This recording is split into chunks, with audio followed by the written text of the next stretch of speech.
Hablar de fenómenos místicos, de eventos extraordinarios en los cuales se dice se aparece la Virgen, siempre crea una cierta susceptibilidad, escepticismo. Ustedes son muy bendecidos en Colombia porque seguramente junto a México, a Filipinas, Guatemala, Polonia, son uno de los países más católicos del mundo, porque para ustedes la parte espiritual es muy importante. Entonces, yo pienso que en la historia Dios siempre está unido al comportamiento de los humanos y por eso, para animar ese compromiso cristiano espiritual, permite ciertos acontecimientos, como en este caso el de Guadalupe, o como fue Fátima, o como hoy tenemos de manera extraordinaria todos los días en Medjugorje. ¿Por qué suceden los milagros? No sé si alguno de ustedes ha visto personalmente a la Virgen, pero muchos no la hemos visto y creemos por fe. Acabamos de comulgar el cuerpo eucarístico y nosotros por fe creemos que Cristo está presente en la Eucaristía, pero a veces ni el sacerdote ha visto la carne ni ha visto la sangre, pero por fe creemos que Cristo está presente en la Eucaristía. El Catecismo de la Iglesia Católica, en los numerales 150-153, explica que la fe es una adhesión libre y voluntaria a la verdad revelada porque confiamos en quien la ha revelado. Entonces, tú eres católico, crees que la Virgen María es la Madre de Dios, es la Madre de Jesucristo, y tú dices sí, pero yo te digo, tú no la has visto. Dices no, pero yo creo por fe. Entonces, ¿por qué sucede el milagro? Hay un teólogo que se llama León Dufour y él dice, el milagro sucede para confirmarte que aquello que tú crees es verdad. Yo he hecho muchos estudios de apariciones de la Virgen, apariciones modernas, he estado en más de 100 apariciones, y el momento que el Padre con tanta emoción y entusiasmo celebraba la misa y ustedes le acompañaban, yo pensaba realmente en el gozo que habría en el cielo cuando la Virgen, Dios ve que sus hijos la recuerdan de manera agradecida. Tu presencia fue importante para nosotros, es importante. Y a mí como investigador me alegra decirle a la gente, esto es verdad, esta no es una leyenda, esta no es una tradición, no es un cuento, es real. Pero como a veces la gente duda, y la Virgen de Guadalupe ha sido muy cuestionada aún por los propios mexicanos, la Virgen nos da muchas pruebas de su presencia. Este es el libro del cual el Padre hablaba anteriormente. Es un libro que está escrito en lengua náhuatl y relata toda la experiencia de Juan Diego. Se escribió a los pocos años de haber tenido esa experiencia extraordinaria, o sea que hay documentos que nos ayudan a creer que la historia de Juan Diego realmente tiene un asidero muy concreto.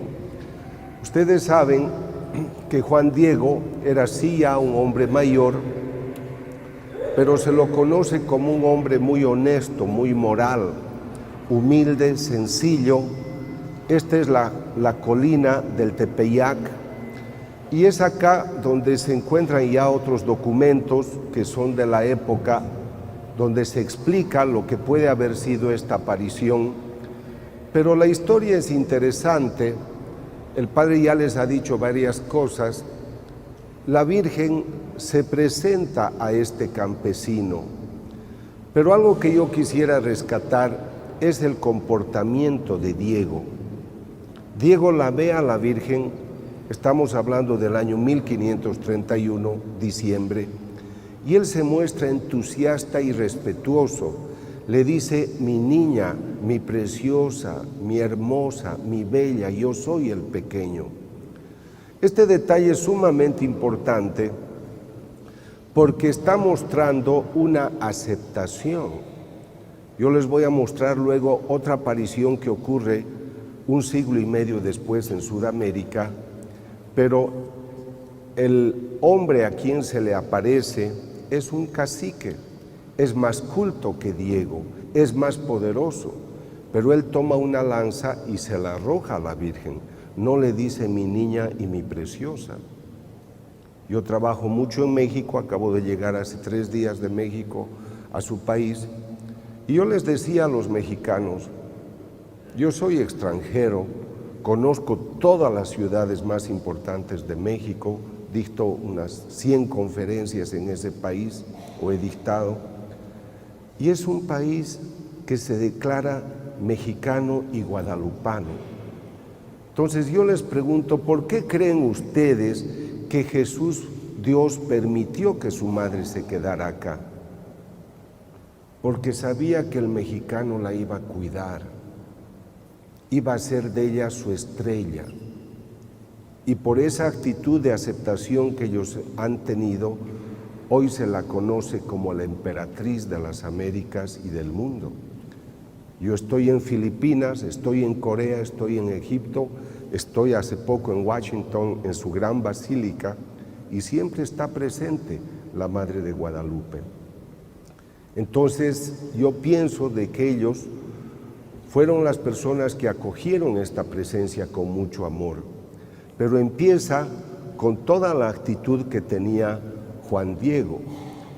Guanare es una población pequeña de Venezuela y allá se aparece la Virgen que hoy se conoce como la Virgen de Coromoto.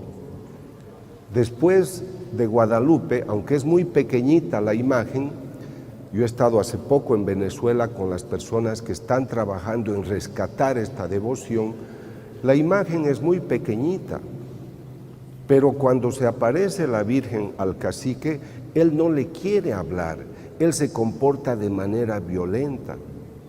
Y justamente es en la mano de él que aparece un pequeño papel donde aparece impresa esta imagen. O sea, no es la primera vez. Ya ha habido una impresión tan extraordinaria de este tipo en México. Como señalaba el padre, el obispo no cree al principio. Y esto a mí un poco me sigue impactando, este escepticismo, porque yo he estudiado muchas apariciones en el siglo XXI. Y la primera respuesta que yo he recibido es: no creo. Es verdad que nuestras autoridades tienen que ser muy prudentes y nosotros también, pero no se deben olvidar que nosotros venimos del misterio. ¿Quién de ustedes puede decirme, yo he visto a Dios? ¿Quién me puede explicar con perfección el misterio de la Santísima Trinidad? ¿Quién puede explicar claramente cómo sucedió la resurrección? Nosotros venimos del misterio, pero confiamos en quien pronuncia los secretos o nos da atisbos de ese misterio. ¿Por qué tenemos miedo al misterio si penetrando en el misterio podemos descubrir las maravillas que contiene? Si hay un signo, hay un autor. Si hay un autor, hay una voluntad.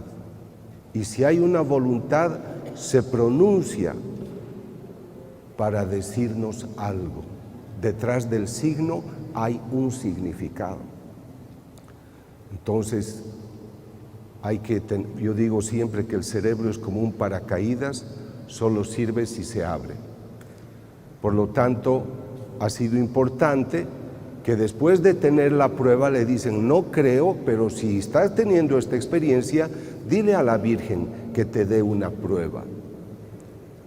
Él va y le dice, madre, me piden una prueba, toma las flores de ese lugar. La colina del Tepeyac es fría, es invierno, es rocosa, pero él coge unas flores y es ahí donde va a ir. Lo hacen esperar mucho tiempo, no lo reciben inmediatamente, es objeto de burlas, pero cuando él muestra su poncho, el ayate, pues ve impresa esta imagen extraordinaria.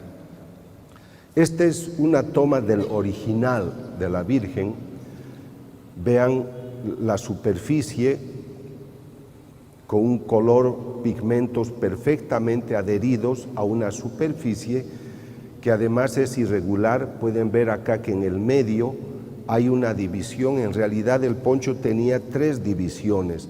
Está confeccionada con el hilo de la fibra es de un cactus que normalmente ellos lo utilizaban para protegerse, para hacer pequeñas canastas, pero la duración es de 15 a 30 años. La textura se va deteriorando poco a poco y dura más o menos, como decía, 15 a 30 años, pero esta ya va a tener casi 500 años y está impecable.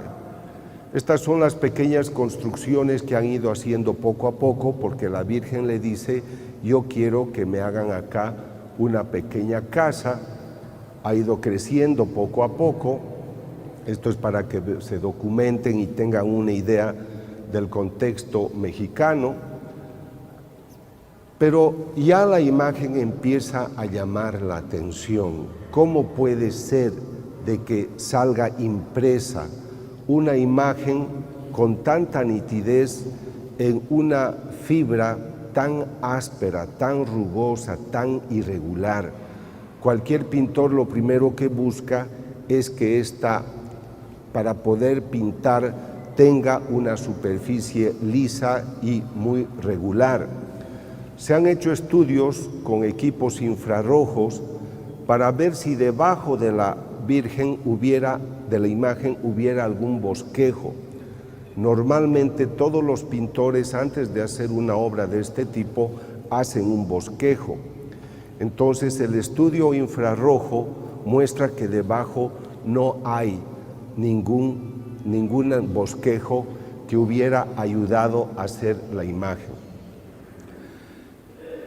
Acá van a ver las fibras irregulares del cactus, que es el maguey.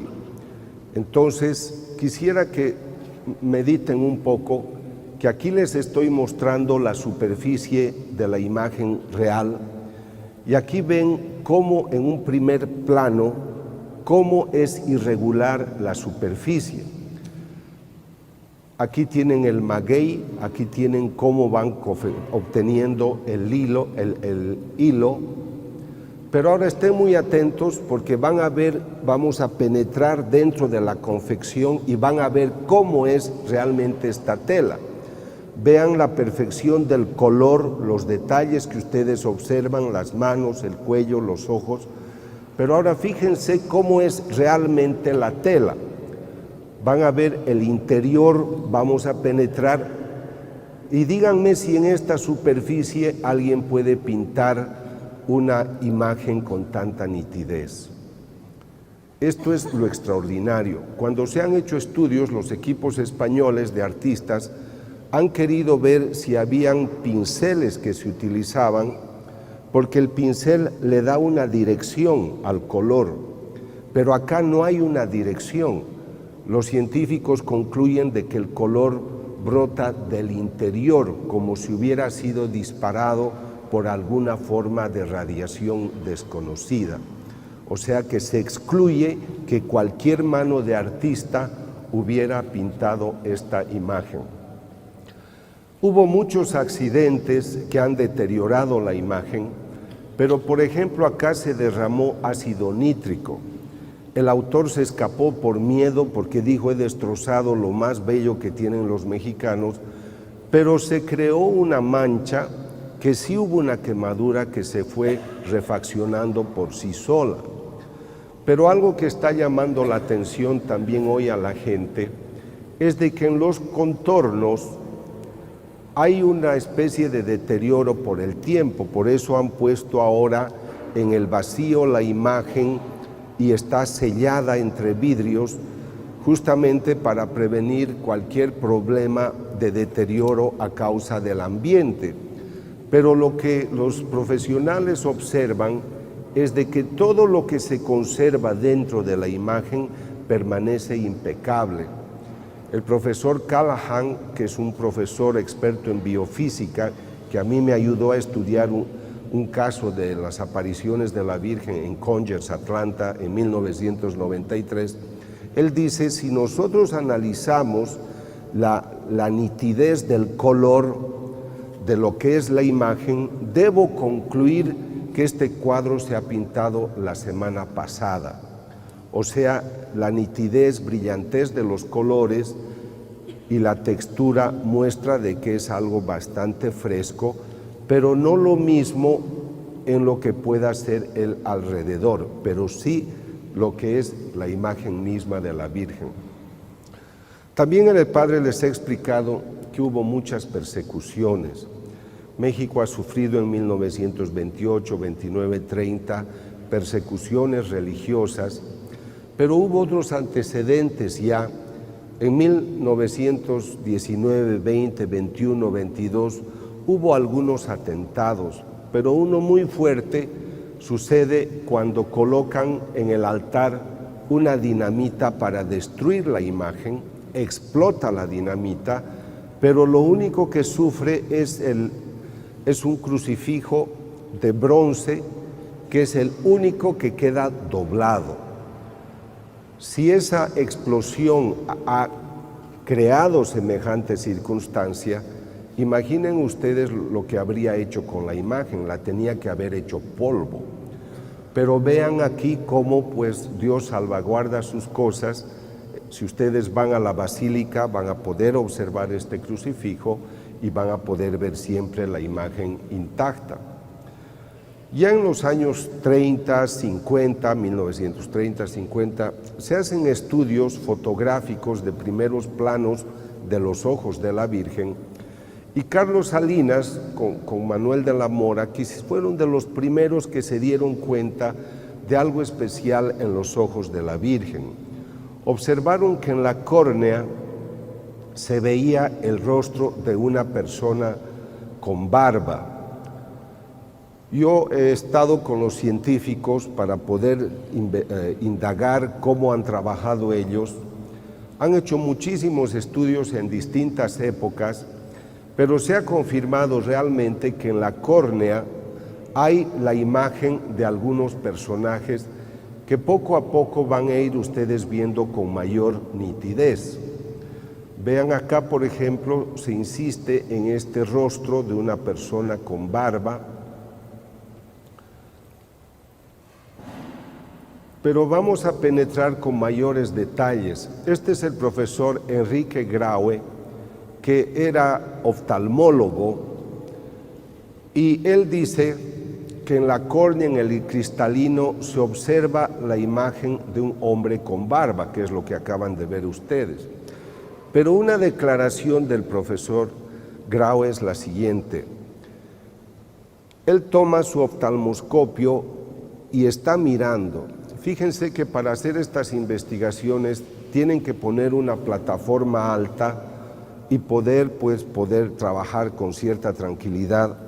Los periodistas estaban alrededor cuando el profesor Graue iba a mirar los ojos de la Virgen, y en este momento él está mirando, se olvida que tiene público debajo, y mientras mira lo que se llama la profundidad de ojo, dice: levante la vista, por favor. Claro, él se da cuenta luego que ha hablado en voz alta y todos se sorprenden. ¿Por qué has dicho levanta la vista, por favor?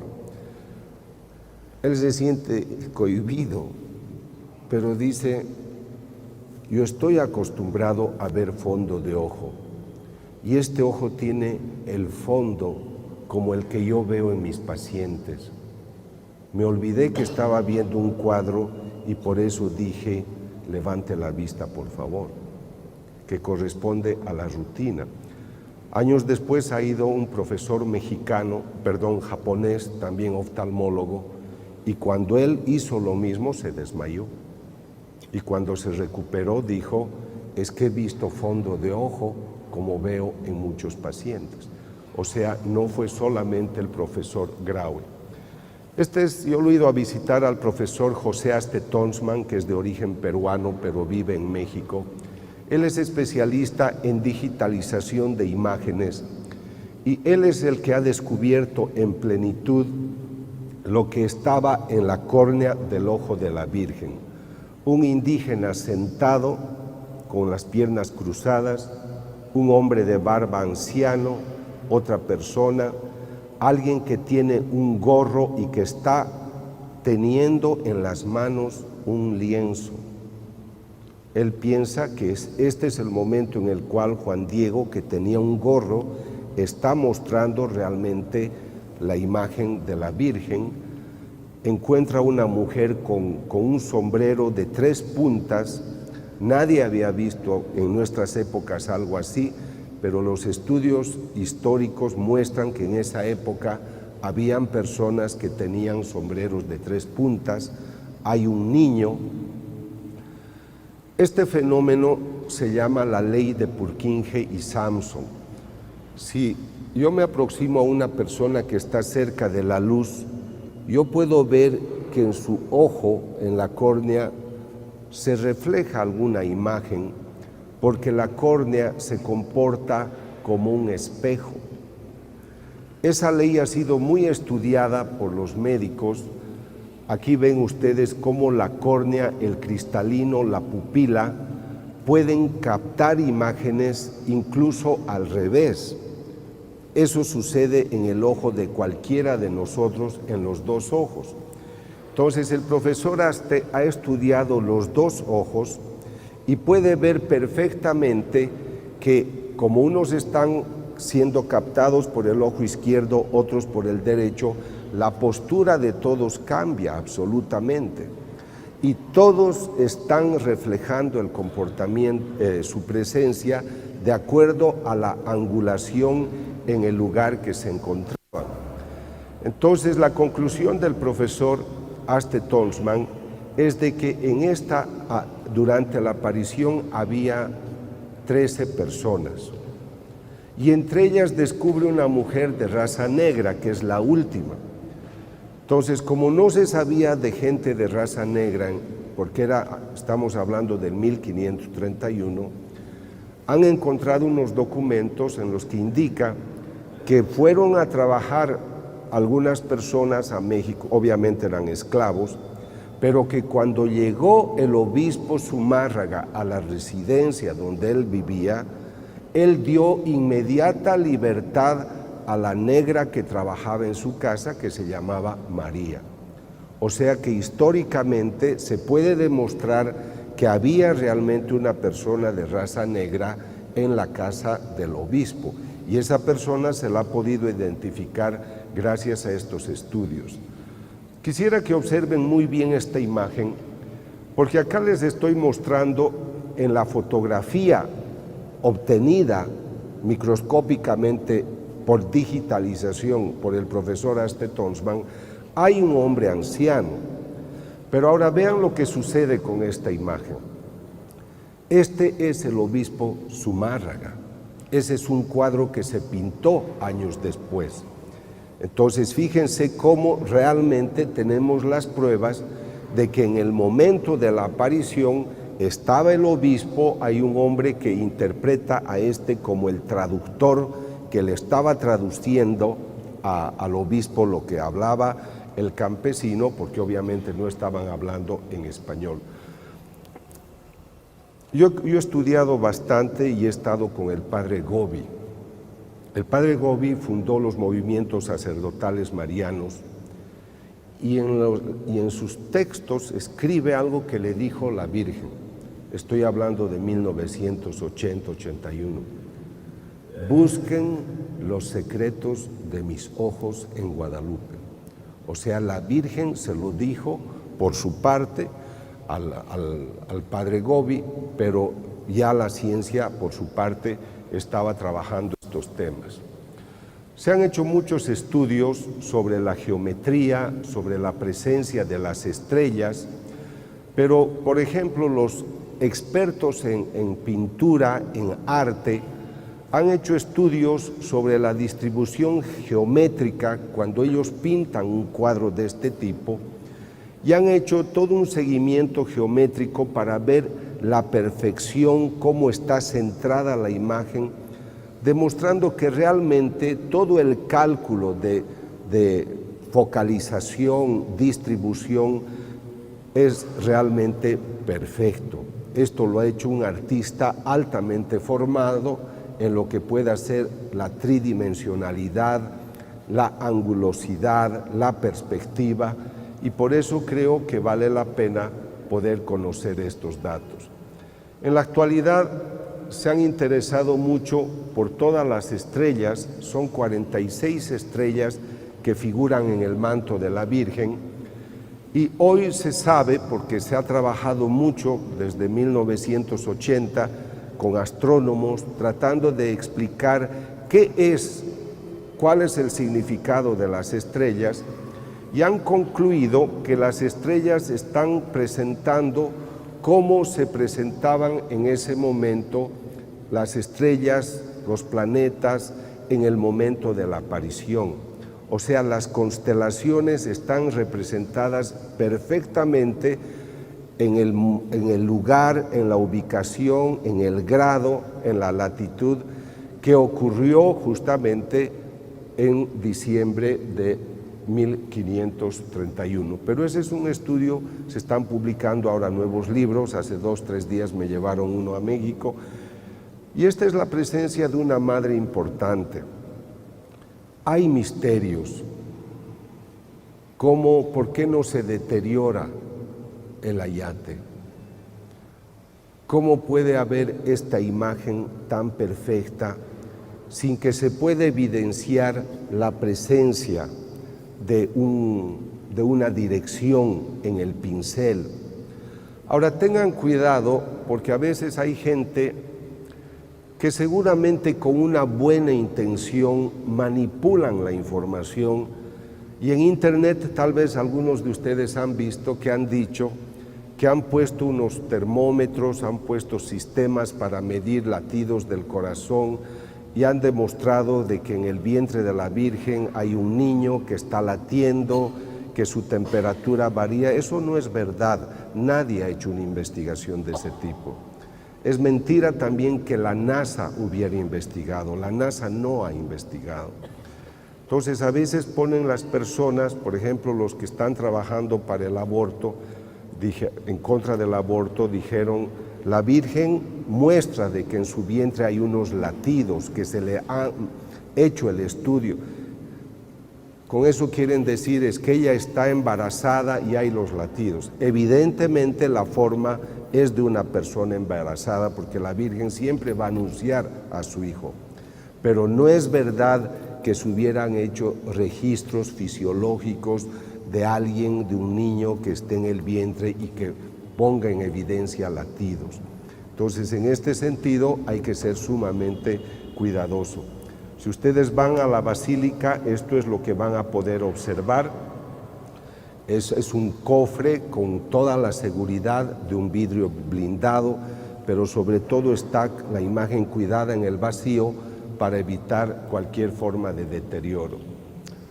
En estos días estuve en Veracruz, viajé al Distrito Federal, estuve en otra ciudad que se llama Tabasco, y los mexicanos tienen muchas formas de devociones. Al año visitan unos 12 millones la basílica, pero gente de todo el mundo, y en estos días, como también les decía el padre, al menos 6 millones de personas visitan, van de rodillas, pero hay unos que se llaman los antorchistas, son los que yo he visto ahora en Veracruz, en Tabasco, son jóvenes, la mayoría jóvenes, que encienden la luz donde está la Virgen y la llevan hasta sus pueblos, pero ellos van corriendo, van con una antorcha encendida, hacen 300, 400, 500 kilómetros.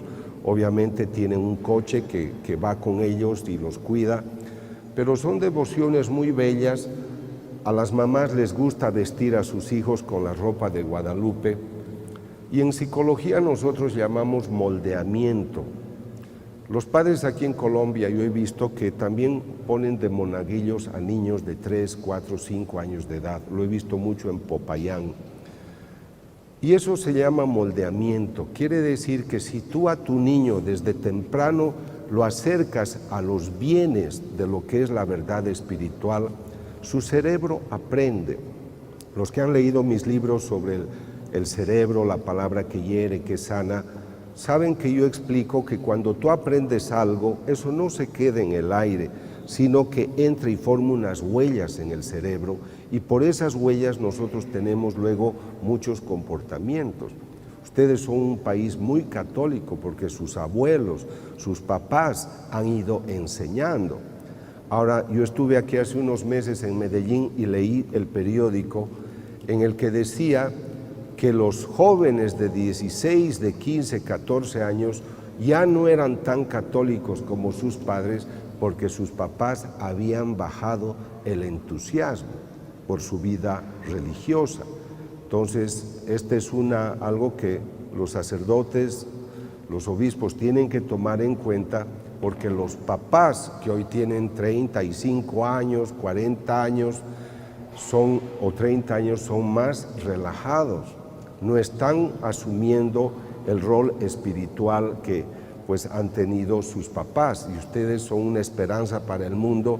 Yo viajo a Japón, a Corea, a Egipto y encuentro siempre sacerdotes o religiosas de Colombia, sobre todo paisas obviamente, pero es muy importante que comprendan su función. Para todos, la presencia de Guadalupe es un obsequio de Dios al mundo, una obra verdadera de esa Trinidad Santa que quiere atender al mundo, y por eso esta es una de las frases que hay que rescatar: no estoy yo aquí que soy tu madre. Diego estaba preocupado porque su tío estaba enfermo. Entonces la Virgen le dice: tú no te preocupes, él ya está sano, no estoy yo aquí que soy tu madre. Cuando yo vengo a Colombia, muchos se me acercan, me dicen: doctor, mi hijo está en la cárcel, mi marido se ha suicidado. Ustedes han tenido el sufrimiento de la violencia, pero también creo que estas cosas suceden porque nosotros no utilizamos nuestras almas espirituales. Ustedes tienen acá una ciudad cerca que es Sabaneta. A mí me invitó el alcalde del lugar a dictar conferencias y me sorprendió llegar a su oficina y encontrar que la bandera de Sabaneta tenía impresa la Virgen María Auxiliadora. Cuando empecé a estudiar las estadísticas de crimen y de violencia en Sabaneta, es la estadística más baja de toda Colombia, porque en esos lugares oran. En Isaías, en el capítulo 62, leemos una cita muy hermosa: he puesto centinelas sobre tus murallas, Jerusalén, y que no cesen de recordarme mi promesa hasta que yo traiga la paz a Jerusalén. Yo creo que esta presencia y estas frases nos tienen que recordar que tenemos una madre presente, pero nosotros tenemos que ser los centinelas de la ciudad, los centinelas de Colombia, de Medellín, de las familias, ante tanta desintegración, ante tanto aborto, ante tanta convivencia libre. Entonces yo creo que los católicos no estamos usando estas armas.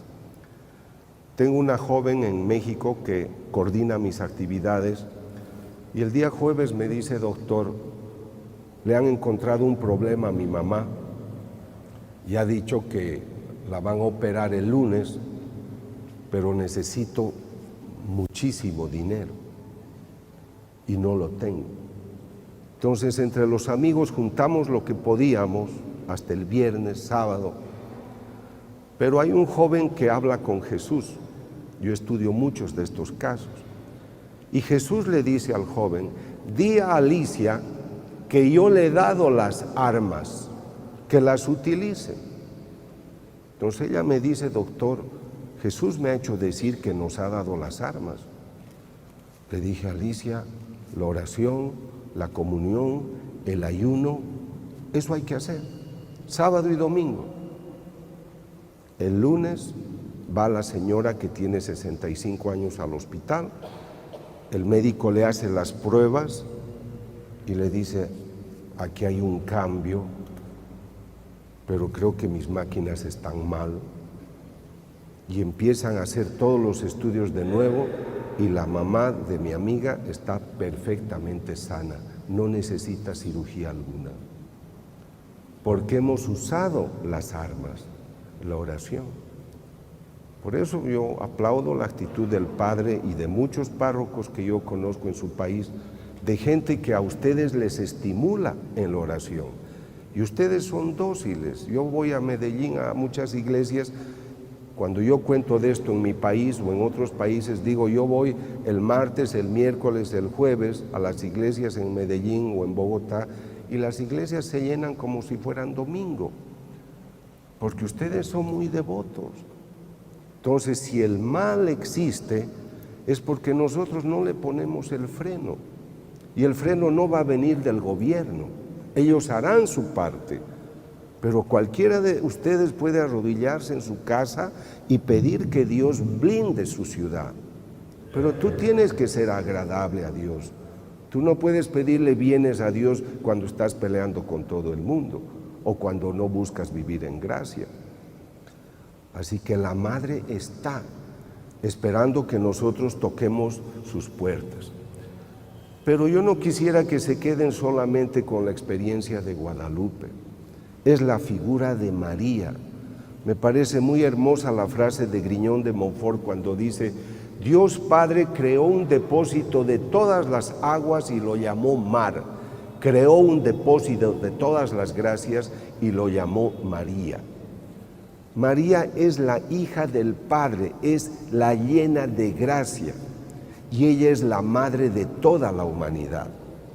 Ahora, qué dramático para ella pasar de una experiencia extraordinaria de ser la madre del Salvador, dar a luz milagrosamente porque se conservó virgen, dar a luz un hijo santo, al Hijo de Dios, y luego al pie de la cruz dar a luz a unos hijos pecadores que están crucificando a su hijo.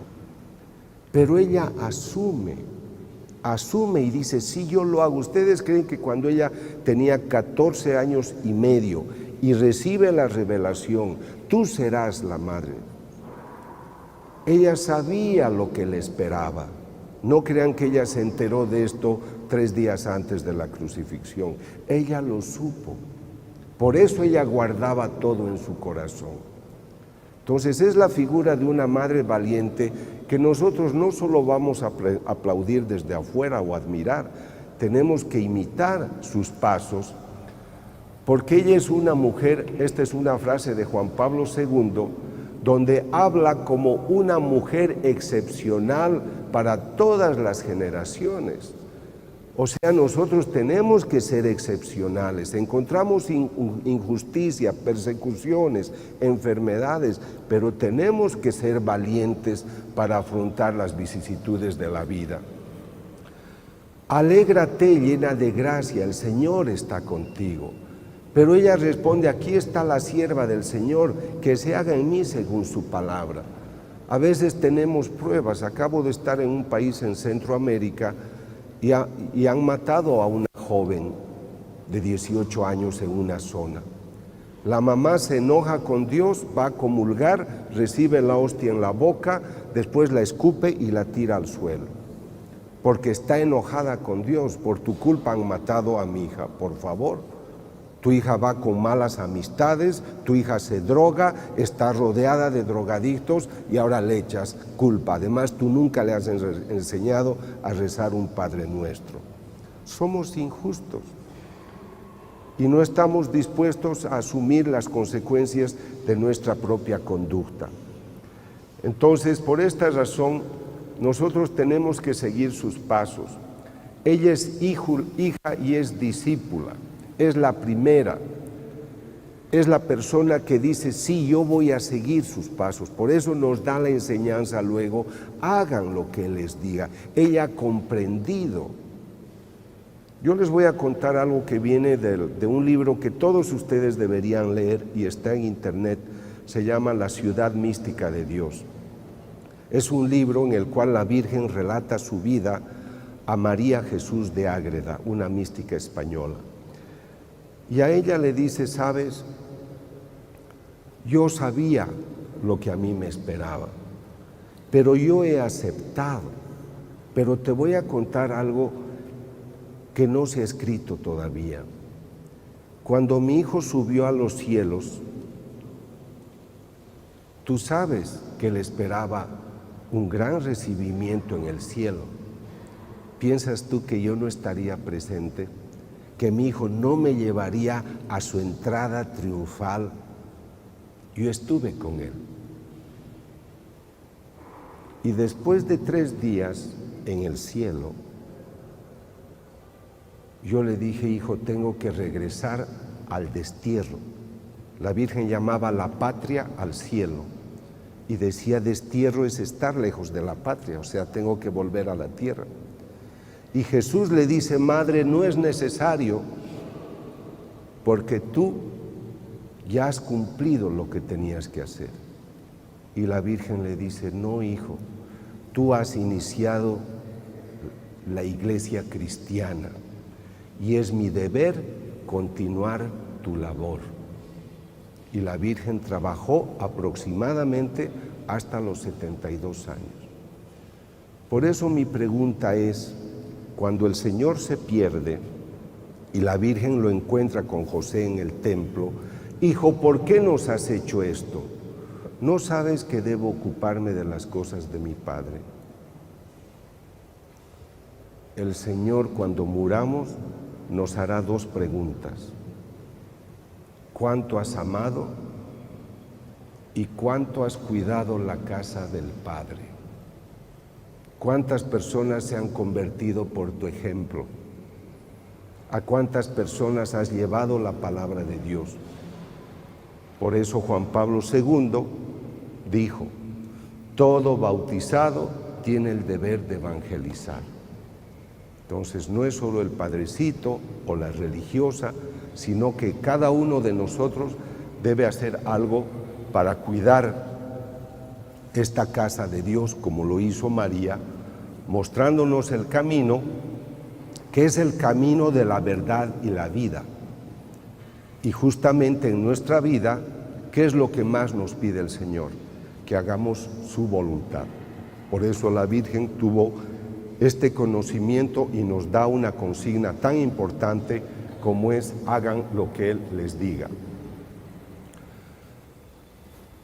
Para que ustedes tengan presente, la Virgen es la primera cristiana. Ella es la madre y maestra de la Iglesia, porque realmente ella tomó muchos roles. Después que la Virgen ha estado en Éfeso, esto también ella lo relata a sus místicos, ella vuelve a Jerusalén.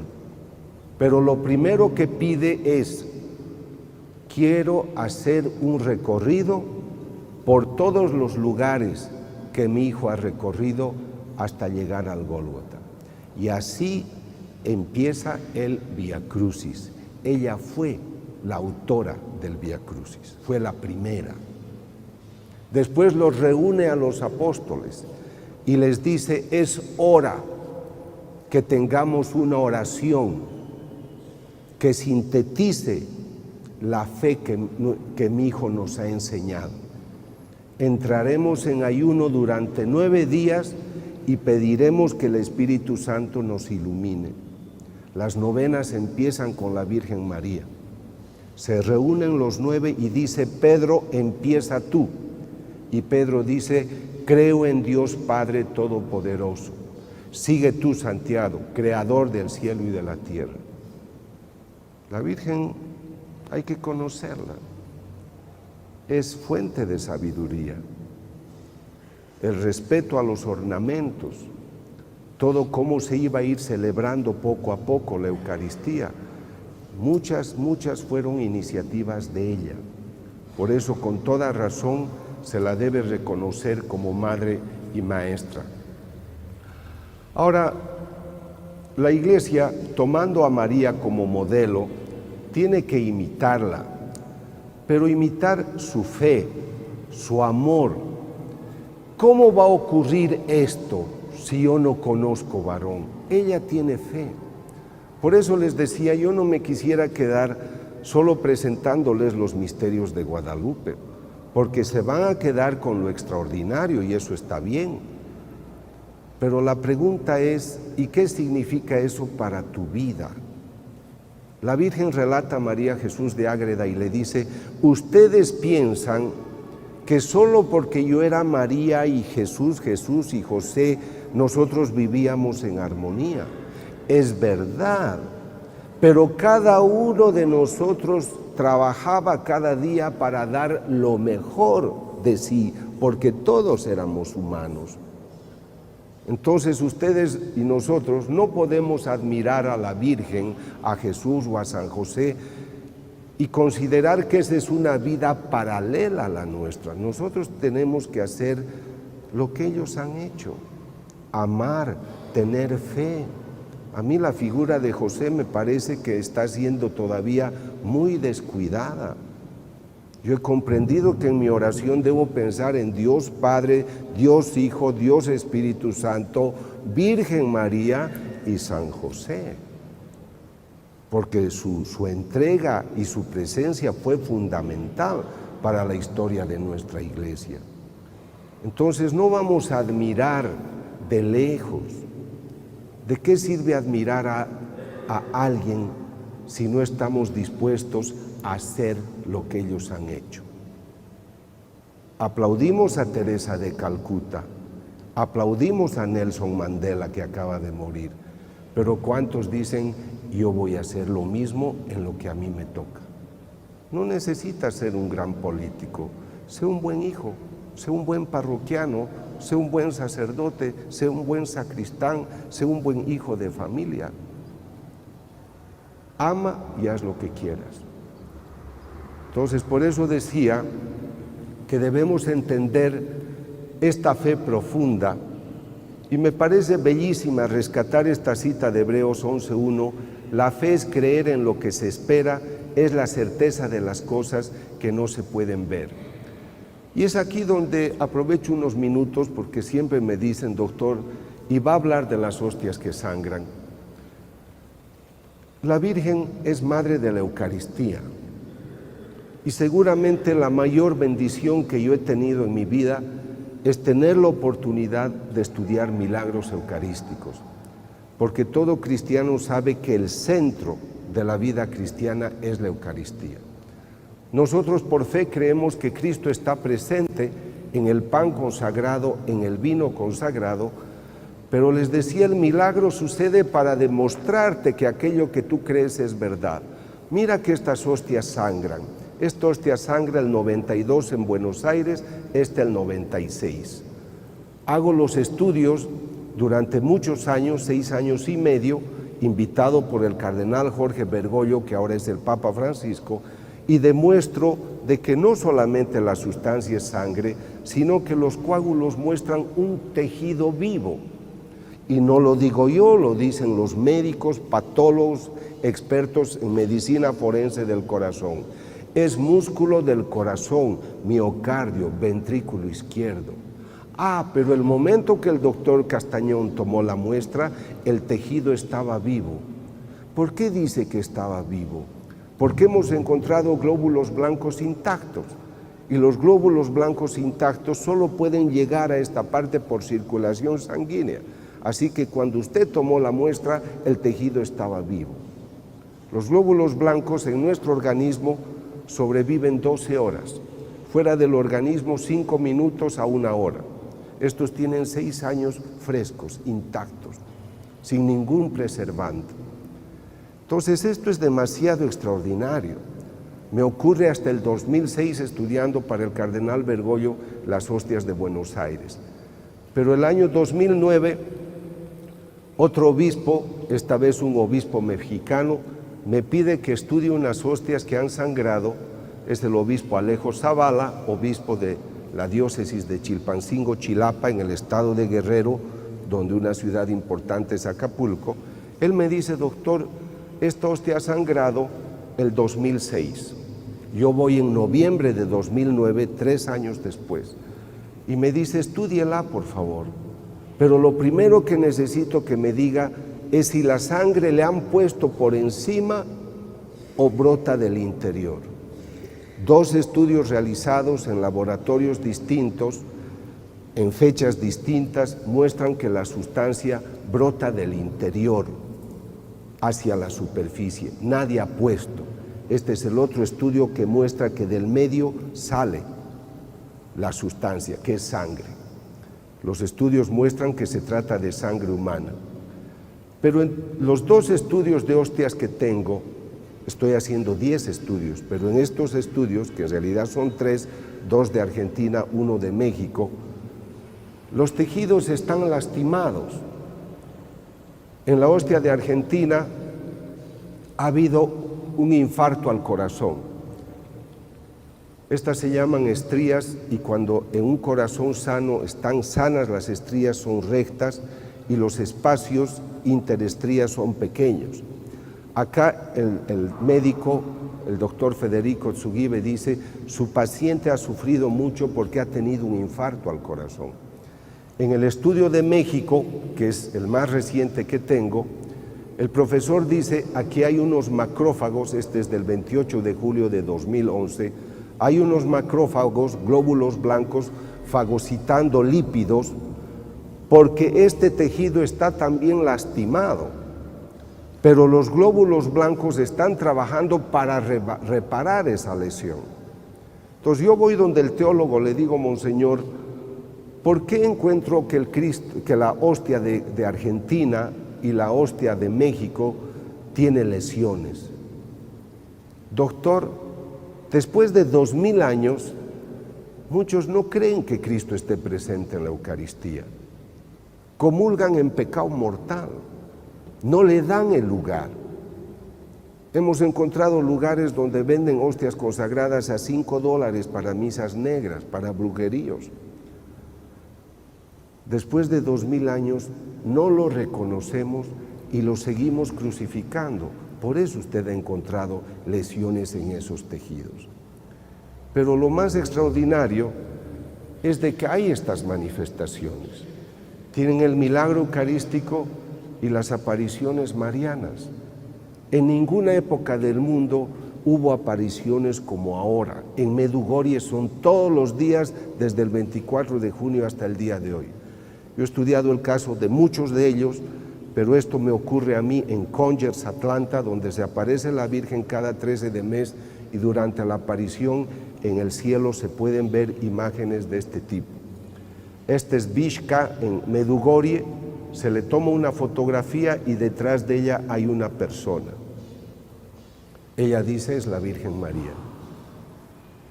Ella anuncia que al día siguiente, como es Pentecostés, caerán 12 lenguas de fuego y al otro día se pueden tomar en fotografías las 12 lenguas que caen. La imagen exuda lágrimas cristalinas, la Reina de la Paz, a veces una sustancia aceitosa. Yo he tomado muestras para analizar en laboratorios. Esa vez fui al Tecnológico de Monterrey y la sustancia aceitosa es aceite de oliva perfumado a flores.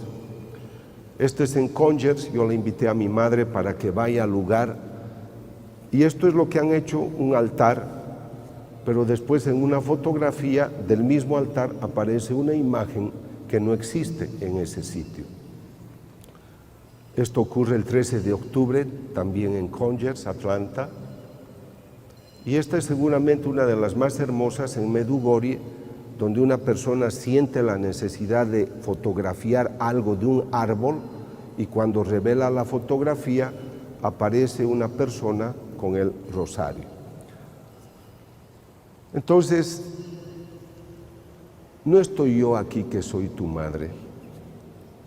La Virgen cuando se aparece en Fátima dice: si no se convierten, vendrá una guerra peor. Y viene la Segunda Guerra Mundial. Y es ahí que vienen las bombas atómicas. Cuando la Virgen se aparece el 81, yo viví en Alemania, quiero aclararles que era ateo, no creí en Dios. Yo he cambiado de vida recién en el 93 con los estudios que he hecho a partir del 92. La Virgen se aparece en Medjugorje el 81 y dice: enmienden sus caminos. Si ustedes no cambian de vida, una guerra destruirá esta nación.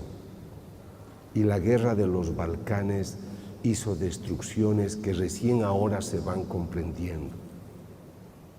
Yo no tenía nada que ver con temas católicos, repito, era ateo, pero yo dirigía una clínica en Alemania y era profesor universitario. Y tuve que escribir un artículo sobre lo siguiente. Durante esas guerras de los Balcanes, donde ya se divide la Yugoslavia, toman prisioneros a 6.000 niños, porque hay la idea de que al hombrecito hay que matarlo. Y violaban a las mujeres enemigas para que tengan la semilla de los otros, o sea, de los que odiaban. Su idea era una guerra étnica. Pero sobre lo que yo escribí es que toman prisioneros a 6.000 niños, los ponen en filas, los niños tenían 8, 9, 10 años de edad, algunos 6. Los ponen en filas y por detrás los soldados les empiezan a cortar la garganta.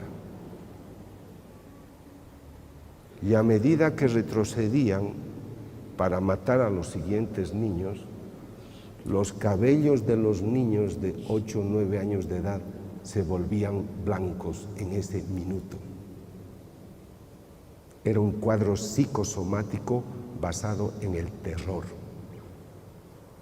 ¿Les parece bello que los grandes hombres del siglo XXI con sus celulares y digitales estemos siendo tan vulgares en matar gente? La razón por la que yo hago estas investigaciones es para recordarle al humano. Hablo a los musulmanes en Egipto, hablo a los budistas en Corea. No les digo tienes que ser católico como yo. Si quieres ser, ojalá y Dios te bendiga. Pero lo que a mí me importa recordarle al humano de todas las naciones es que somos cuerpo y alma espiritual. Y San Pablo dice en Gálatas 5:22 algo demasiado hermoso que ojalá hoy lo mediten ustedes. El fruto del Espíritu es el amor, es la paz, es la armonía. Entonces, si en tu casa no hay paz, si en tu vida personal no hay armonía, si en tu país no hay paz, es que el Espíritu de Dios no está vigente. Y por eso a las personas no les importa matar. Yo por mi trabajo me rodeo de gente a veces que está contraria a la ley. Van a mis conferencias. Doctor, yo lo escuché hace un año y decidí cambiar de vida porque yo era un hombre muy malo, era sicario. Pero hoy quiero cambiar. Y hace 10 días estaba en Veracruz, llegó un joven y le dijo al sacerdote: Padre, mis manos están manchadas de sangre y he perdido la cuenta de aquellos que he matado. Pero mataba porque era mi trabajo. Y las personas lloran y lloran y lloran. ¿Por qué lloran? Porque empiezan a sentir que su madre toca la puerta.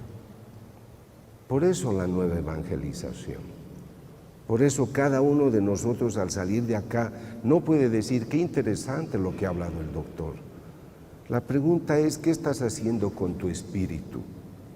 ¿Te reconocen porque eres la persona que ama, la que resuelve el problema o la que crea el problema? ¿Eres la persona en la cual uno ve que está el Señor en su vida? El Señor dijo, porque ustedes aman, reconocerán que son mis discípulos. No es porque hablas demasiado o porque llevas muchas medallas en tu cuello, es porque amas. Y a las personas que aman se las reconoce por eso. Entonces, ¿con qué quisiera concluir? De que ella está, pero necesita de unos brazos. Han festejado bien a Guadalupe, pero ahora, ¿qué vas a hacer con eso? Tienen que salir con la antorcha encendida y decir, desde ahora yo salgo de aquí a buscar la oveja perdida, porque tú tienes que ser la madre o el padre de esa persona que todavía no conoce a Dios. Que Dios les bendiga y muchas gracias. Te invitamos a suscribirte a nuestro canal para que estos videos lleguen a muchos más hogares y a activar la campanita para que YouTube te avise cada que subamos un nuevo video.